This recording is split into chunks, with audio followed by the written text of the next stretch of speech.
que vamos a desarrollar unos supuestos prácticos muy interesantes y el primero de ellos pues lo va a presentar y resolver nuestra compañera María Carballo, técnica que ya he dicho antes del Instituto Nacional de Silicosis de Asturias, a la que antes se me ha olvidado, le doy sinceramente sus gracias por colaborar en esta jornada. Sin más, le paso a María Carballo. Muchísimas gracias, José Luis, por la presentación. También agradecer al Instituto su invitación para participar en esta jornada técnica. Y también, bueno, agradeceros a los que estáis del otro lado por vuestro interés y vuestra asistencia a esta jornada. ¿Estáis viendo bien la presentación? Porque yo la veo en modo editable. Todo perfecto, María. Adelante. Es que la veo en edición. No, está todo bien. Y no me permite pasarla. Todo bien, vale, perfecto. Bueno, pues por mi parte os hablaré de la evaluación de la exposición a sílice cristalina respirable y lo abordaré mediante un caso práctico que sería, pues bueno, un puesto de terminaciones o de acabados que podemos encontrar en todas las marmolerías. Para ello, bueno, pues seguiré el índice de la norma, empezando por la caracterización básica, continuando pues diseñando la estrategia de muestreo y después veremos qué resultados tenemos y cómo aplicamos esta herramienta que es el calculador para efectuar la comparación con los valores límite. Comenzamos entonces por la caracterización básica y lo que nos encontramos es un grupo de 3 trabajadores que a priori pues cumplen la definición de grupo de exposición similar. En este caso pues tienen el mismo perfil general de exposición, tienen similitud en sus tareas, en materiales, en procesos, en la forma en que realizan las tareas, con lo cual consideramos que los 3 trabajadores conforman un grupo de exposición similar. Principalmente se dedican a hacer trabajos de pulido, canteado, acanalado, vaciado de fregaderos, encimeras, etc. Y para ello utilizan herramientas neumáticas manuales, tanto amoladoras de distintos diámetros como pulidoras, y todas con inyección de agua. También cuentan con una cortina de aspiración, pues para esos trabajos en los que no pueden realizar con aporte de agua, y pues bueno, equipos de protección respiratoria, tanto mascarillas autofiltrantes como media máscara con filtros. En este caso, en esta empresa, la mayor parte de trabajos están orientados a fabricación de encimeras, revestimientos de fachadas, baños, etc. Y puntualmente también lo que denominan arte funerario. Por lo tanto, más o menos el 40% de los trabajos los realizan con aglomerados de sílice, ya más o menos un 40% con materiales porcelánicos y el 20% restante con granito y otras piedras naturales. La exposición a sílice cristalina respirable es variable en la jornada por las distintas tareas que realizan y también por los distintos materiales que manipulan. Y la jornada de trabajo es de 8 horas diarias, de lunes a viernes, con una pausa a mediodía para comer. Por lo tanto, pasamos ya a definir la estrategia de muestreo. Para ello, hacemos un resumen de todos los datos que tenemos. Nuestro contaminante químico es polvo respirable de sílice cristalina. Para ello utilizaremos el procedimiento de muestreo del método ya que todos conocemos, del instituto. Otro punto importante es el valor límite, que ya sabemos que en diciembre de 2020, pues con la publicación del Real Decreto 1154, hubo ciertos cambios, ¿no? Nos indica pues, que hay un periodo transitorio durante este año 2021 en el que el valor límite de exposición diaria para sílice cristalina respirable será de 0,1 miligramos metro cúbico. Además, también nos indica que a partir del 1 de enero de 2022, pues este valor límite ya será para todos los sectores 0,05 miligramos metro cúbico. Aquí me gustaría hacer una puntualización porque yo en este ejemplo voy a utilizar el 0,05 también un poco porque os sirva de referencia porque, bueno, pues al final quedan unos meses y utilizaré esa referencia para que también os pueda servir a vosotros a partir del 1 de enero en adelante, ¿no? Y otra de las puntualizaciones es que como hablamos de sílice cristalina respirable, sería la suma de cuarzo y cristobalita. Es decir, en este caso que analizaremos las muestras por difracción de rayos X, pues porque nos podremos encontrar en las muestras tanto cuarzo como cristobalita, que aunque ya no tengamos que compararlos con sus valores límite individuales, sí que si analizamos en este caso las muestras por infrarrojos, pues sí que podría dar ciertas interferencias en el laboratorio. Entonces, sigue siendo mejor analizarlas por difracción. Aportamos también el límite de cuantificación del método. Y es importante, en este sentido, tener en cuenta pues, que del informe de laboratorio tendremos que sumar los dos valores, el valor de los microgramos de cuarzo y el valor de los microgramos de cristobalita. Continuamos con otro de los puntos que genera más dudas en la evaluación a la exposición de sílice cristalina respirable, que es la duración mínima, que me gusta resaltar lo de mínima, del muestreo. Para ello, tenemos que aplicar las dos cuestiones que explicó antes José Luis. Es decir, mi muestra tiene que ser representativa, según lo que dice la UNE 689, y además también tiene que ser fiable, según me dice la UNE EN 482. Para que sea representativa, teniendo en cuenta que la exposición es variable durante la jornada, pues mi duración de muestreo debe ser lo más próxima posible a toda la jornada. La condición que han puesto en el calculador pues es que sea el 80% del tiempo de toda la jornada, ¿no? El 80% de la jornada. En este caso obtenemos un primer valor de referencia que sería 384 minutos, pero tenemos que calcular también qué tiempo mínimo para que mi muestra sea fiable. Para ello, la norma 482 lo que nos dice es que la captación, debemos realizar una captación de un volumen suficiente para determinar concentraciones inferiores al 10% del valor límite. Con lo cual ahí tendremos que hacer un segundo cálculo que dependerá tanto del valor límite como del límite de cuantificación, que dependerá tanto de la técnica analítica como del laboratorio en el que se analice, y el caudal nominal de muestreo de nuestro muestreador. Con lo cual aquí nos faltan datos, ya vemos que el caudal de muestreo de momento no lo conocemos, así que pasamos al siguiente punto, que es la selección del muestreador. Para ello, primero calculamos nuestro volumen mínimo de muestreo. Con los datos que ya vimos antes, pues aplicamos la fórmula y vemos que nuestro volumen mínimo de muestreo será de 2.000 litros.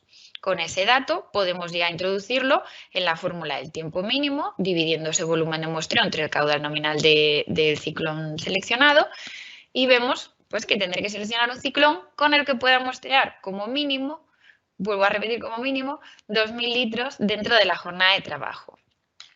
Entonces, bueno, este es otro de los apuntes que quería hacer. La selección de ese muestreador puede condicionar también tanto el soporte de muestreo, es decir, el filtro, como la bomba si nos tenemos que ir a caudales de aspiración superiores. Si nos fijamos en este cuadro en el que he tratado de recoger pues, la mayoría de equipos que existen en la actualidad que puedan seleccionar fracción respirable según la norma 481, si nos centramos en el tiempo mínimo para difracción de rayos X, que es la técnica analítica que vamos a utilizar en este caso, pues podemos ver todos los que están en rojo no cumplirían con poder medir dentro de una jornada de 480 minutos. Con lo cual, aunque en general los más utilizados tradicionalmente solían ser pues tanto el ciclón de KSLA 2,2 como el ciclón plástico de SKC, que también iba a 2,2 y luego modificaron su caudal para que fuese a 3, no serían suficientes para cumplir con ese requisito. Con lo cual tendríamos que seleccionar uno que estuviese de la línea roja hacia la derecha. En este caso seleccionaré el ciclón GK269, que es ese que veis en la imagen, que funciona a un caudal nominal de 4,2 litros minuto y con el que tendré que medir como mínimo 476 minutos. Esto era lo que os comentaba antes. La selección de ese muestreador también puede condicionarme la bomba, porque existen bombas en general hasta 5 litros minuto y luego otro tipo de bombas que podéis ver también en la imagen que la diferencia es sustancial, que trabajan a caudales de aspiración superiores. Bueno, podemos volver con este nuevo dato que tenemos de nuestro caudal nominal a la fórmula del tiempo mínimo y obtenemos un nuevo valor de referencia que sería 476 minutos. Tenemos que quedarnos con el mayor de los dos, con lo cual se propone una estrategia de muestreo que incluirá la toma de muestras a distintos trabajadores del GES en distintas jornadas. Preferiblemente se seleccionarán aquellas en las que se manipulen materiales con elevado contenido en sílice cristalina, pues para ponernos en uno de los casos desfavorables, y se tomarán muestras de 480 minutos cada una.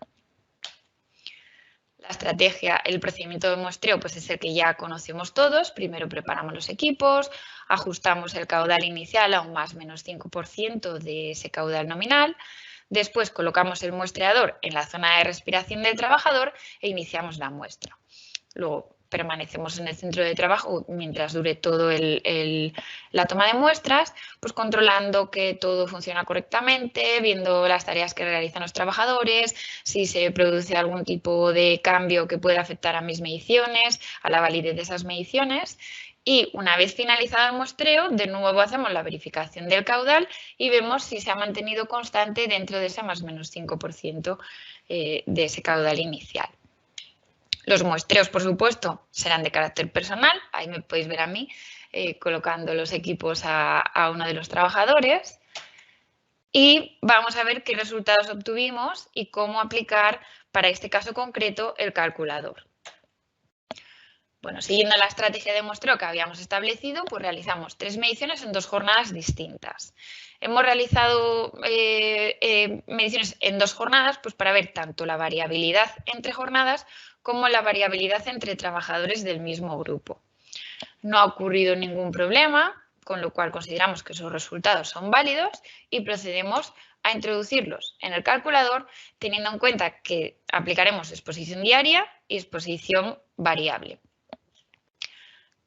Igual que explicó José Luis, pues bueno, introducimos los datos de la empresa, esto es opcional, pero bueno, siempre nos quedará un informe más completo, sobre todo si vamos al final acumulando muchos informes, siempre quedará más completo que introduzcamos los datos en el calculador. Damos a siguiente y pasamos a introducir datos del agente químico, en este caso sílice cristalina respirable, y el valor límite que os comentaba antes que utilizaré para este ejemplo de 0,05 miligramos metro cúbico. También introducimos tiempo de exposición, que eran 8 horas, con lo cual 480 minutos, y procedemos a introducir los datos de los resultados de laboratorio. Introducimos el primer trabajador, José María, 478 minutos y 0,008 miligramos metro cúbico. Añadimos jornada, a su compañero Rubén, 480 minutos, 0,015 miligramos metro cúbico. De nuevo añadimos jornada y aparece Alejandro, 477 minutos, 0,028 miligramos metro cúbico. Vamos a guardar y calcular para obtener ese valor que nos permita luego recuperar esos datos y obtenemos esto. En este caso, pues que al igual que antes, pues que no es concluyente. Y que es necesario completar con 3 mediciones adicionales hasta un total de 6 jornadas para poder aplicar el test estadístico. Esto ocurre, pues como veíamos, que para poder aplicar la prueba preliminar, con 3 mediciones estas tienen que estar por debajo del 10%, si tenemos 4 por debajo del 15% y si tenemos 5 por debajo del 20%. Como no se cumplen esas condiciones, pues tenemos que hacer como mínimo 3 mediciones más y pasar a la prueba estadística. Ahí vemos el código de recuperación de datos que utilizaremos después y procedemos a realizar una nueva tanda de mediciones. En total mediremos, pues tomaremos 6 muestras en 4 jornadas. Los resultados son los que vemos ahí y de nuevo no ha ocurrido nada que me haga pensar que la muestra no puede que no sea representativa ni ha ocurrido ningún problema con los equipos ni nada, así que considero que esas muestras son válidas.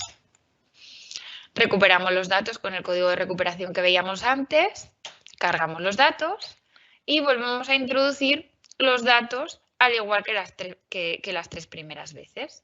Una vez que introducimos los nuevos resultados, vamos de nuevo a guardar y calcular para obtener otro nuevo código de recuperación y nos encontramos con lo siguiente. En este caso, ya el nivel de exposición es aceptable, cumple los criterios de la norma y podemos estudiar un poquito también en profundidad cuáles son esos resultados que nos aportan. Pues bueno, en este caso la distribución de mis resultados es una distribución normal, por eso nos muestra tanto la media aritmética como la desviación estándar, y también podemos ver el límite superior de confianza, que es inferior al valor límite, y el valor de U sub R, que es mayor que el valor U sub T, que es un valor tabulado para las 6 mediciones. Con lo cual, mi exposición en este caso es aceptable, pero, aparece el pero, en el caso de la sílice cristalina respirable, como también nos es de aplicación la normativa de cancerígenos, es decir, el Real Decreto 665, recordamos que él no debe considerarse una situación sin riesgo, sino que el nivel de exposición ha de reducirse a un nivel tan bajo como sea técnicamente posible.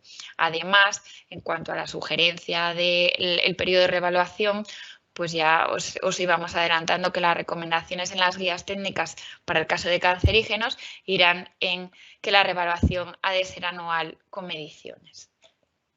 Tenemos nuestro nuevo código de recuperación de datos y una parte importante que incluye el calculador es que me ayuda a hacer esa validación del GES, que era otro de los puntos que también nos costaba un poquito más de trabajo, ¿no? Veo mi gráfico de la distribución, donde veo el límite, veo el valor límite, la media aritmética, etcétera, pero también veo esa recta con ese coeficiente de correlación, veo que, pues bueno, me puede ayudar a esa validación del GES. Y digo ayudar, bien escogida la palabra ayudar, porque tenemos que recordar que el calculador calcula, pero somos nosotros, con nuestro conocimiento de la empresa, el técnico evaluador, el que tiene que interpretar los datos en global, ¿no? Entonces, bueno, pues en este caso se cumple lo que pensábamos a priori, de que los trabajadores configuran un GES, y es otra de las funcionalidades que yo creo que facilita mucho la aplicación de la norma. Por mi parte, pues hasta aquí, agradeceros mucho vuestra asistencia, y para cualquier duda o aclaración pues podéis encontrarme en el correo electrónico, que es mariac@ins.es, y os dejo con Nuria Jiménez, que es la siguiente ponente y que también abordará un caso práctico. Muchas gracias.